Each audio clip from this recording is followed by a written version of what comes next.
pourquoi vous vous êtes senti obligé de vous organiser pour assurer la veille citoyenne?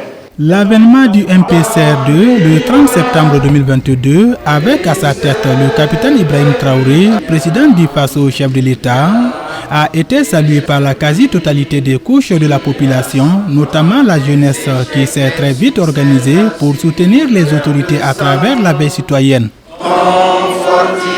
En effet, dans la dynamique de soutenir le régime dans sa mission de reconquête du territoire et de protéger les autorités actuelles contre toute forme d'ingérence étrangère, la jeunesse s'est organisée autour des ronds-points dans les différentes villes du pays pour assurer la veille citoyenne.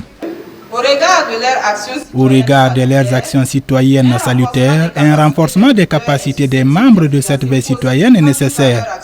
Dans cette perspective donc, que le ministère des Sports, de la Jeunesse et de l'Emploi, à travers la Direction générale de la Jeunesse et de l'Éducation permanente, a organisé une conférence au profit des membres de la veille citoyenne de la région du Centre ce mardi 11 juin 2024. Nous avons estimé qu'il était important effectivement de renforcer les capacités de ces jeunes, de ces femmes, de ces hommes qui veillent au grain pour qu'ils puissent au mieux assurer effectivement la veille citoyenne. Vous savez, dans un pays, il faut vraiment des actions des organisations de la société civile pour accompagner les autorités. C'est pour cela que nous avons estimé qu'il était nécessaire qu'au regard des actions, j'allais dire, innovantes et des actions de développement que ces associations mènent sur le terrain, il était de notre devoir effectivement de renforcer leurs capacités. Ces mouvements de veille citoyenne appelés couramment Wayiyan, terme en langue mauré signifiant sortez massivement pour faire allusion à l'appel à la mobilisation en toutes circonstances. Ces Wayiyan ont remercié le ministère en charge de la jeunesse pour cette formation. Ce genre de formation. Vous savez, c'est comme l'a dit un de nos grands patriotes, Thomas Sankara, qui était militaire sans formation politique.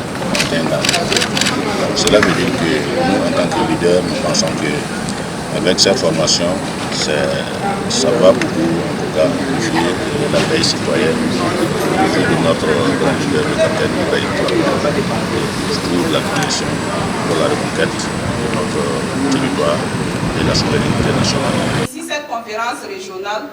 L'objectif de cette conférence est de sensibiliser les participants sur l'engagement citoyen et la veille citoyenne et aussi renforcer les connaissances des leaders de ces mouvements sur les valeurs de la transition.